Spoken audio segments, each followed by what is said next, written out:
विश्वेश्वराय नरकान्तकतारणाय कर्णामृताय शशिशेखरधारणाय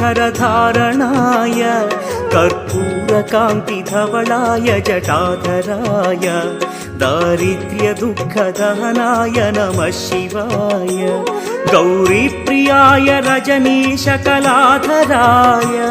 कालान्तकाय भुजगाधिपकङ्कणाय गङ्गाधराय गजराज विमर्दनाय दारिद्र्यदुःखदहनाय नमः शिवाय दारिद्र्यदुःखदहनाय नमः शिवाय।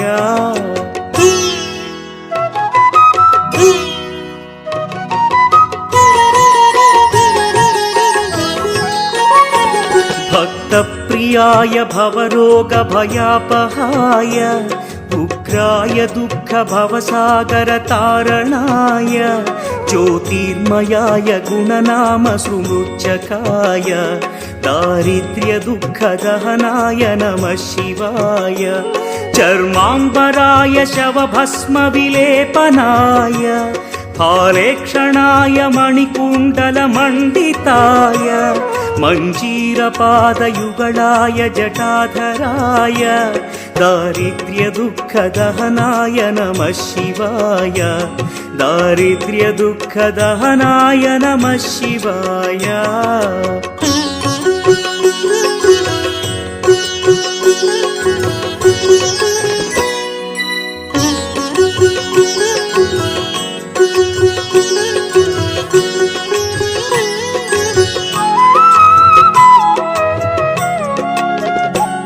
पञ्चाननाय फणिराजविभूषणाय हेमांशुकाय भुवनत्रयमण्डिताय आनन्दभूमिवरदाय तमोमयाय दारिद्र्यदुःखदहनाय नमः शिवाय भानुप्रियाय भवसागरतारणाय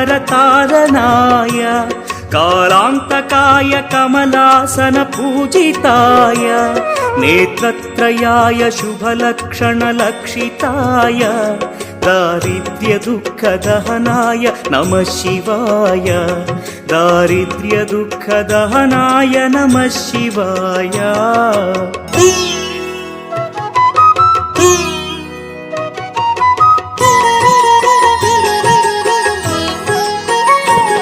रामप्रियाय रघुनाथवरप्रदाय नामप्रियाय नरकार्णवतारणाय पुण्येषु पुण्यभरिताय सुरार्चिताय दारिद्र्यदुःखदहनाय नमः शिवाय मुक्तीश्वराय फलदाय गणेश्वराय गीतप्रियाय वृषभेश्वर वाहनाय मातङ्गचर्मवसनाय महेश्वराय दारिद्र्यदुःखदहनाय नमः शिवाय दारिद्र्यदुःखदहनाय नमः शिवाय।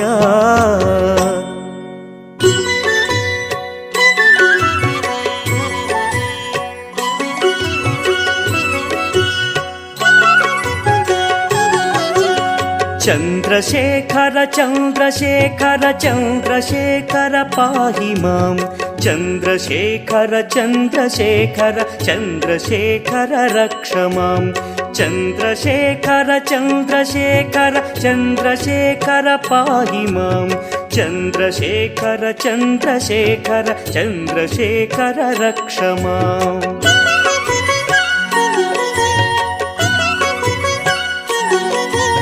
रत्नसानुशरासनं रजताद्रिशृङ्गनिकेतनं सिञ्जनीकृतपन्नगेश्वर मच्युतानलसायकं क्षिप्रदग्धपुरत्रयं त्रिदिवालयैरभिवन्दितं चन्द्रशेखरमाशये मम किं करिष्यति वै यमः।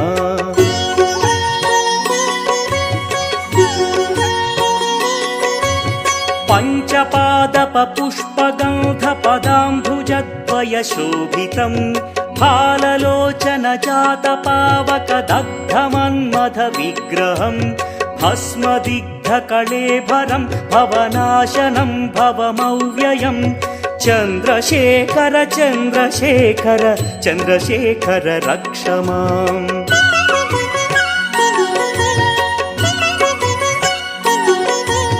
मत्तवारणमुख्यचर्मकृतोत्तरीयमनोहरम् पङ्कजासन पद्मलोचन पूजिताङ्घ्रिसरोवरम् देवसिन्धुतरङ्गसीकर सिक्तशुभ्रजटाधरम् चन्द्रशेखर चन्द्रशेखर चन्द्रशेखर पाहि माम्।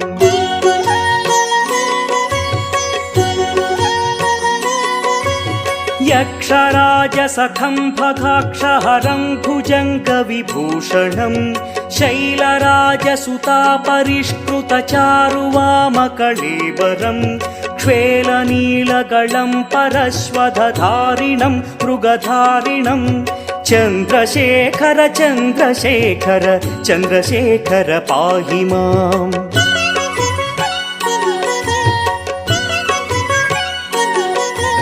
कुण्डलीकृतकुण्डलेश्वर कुण्डलं वृषवाहनं नारदादिमुनीश्वरस्तुत वैभवं भुवनेश्वरम् अन्धकान्तकमाश्रितामरपादपं शमनान्तकं चन्द्रशेखर चन्द्रशेखर चन्द्रशेखर रक्ष माम्।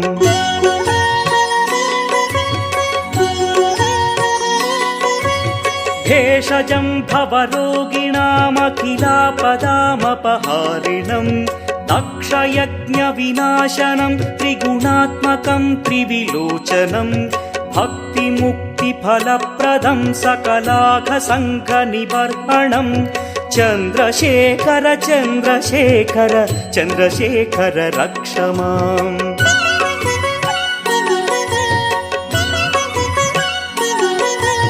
भक्तवत्सलमर्चितं निधिमक्षयं हरितम्बरं सर्वभूतपतिं परात्परमप्रमेयमनुत्तमं सोमवारणभूहुताशन सोमपानिखिलाकृतिं चन्द्रशेखर चन्द्रशेखर चन्द्रशेखर पाहि माम्।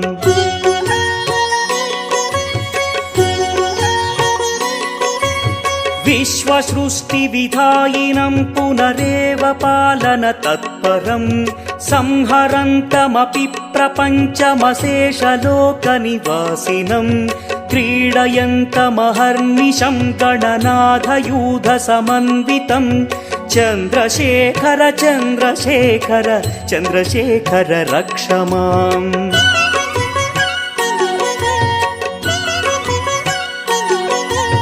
मृत्युभीतिमृकण्डुसूनुकृतस्तवं शिवसन्निधौ यत्र कुत्र च यः पठेन्न हि तस्य मृत्युभयं भवेत् पूर्णमायुररोगतमखिलार्थसम्पदमादरम् पूर्णमायुररोगतमखिलार्थसम्पदमादरम् चन्द्रशेखर एव तस्य ददाति मुक्तिमयत्नतः चन्द्रशेखर एव तस्य ददाति मुक्तिमयत्नतः चन्द्रशेखर एव तस्य ददाति मुक्तिमयत्नतः।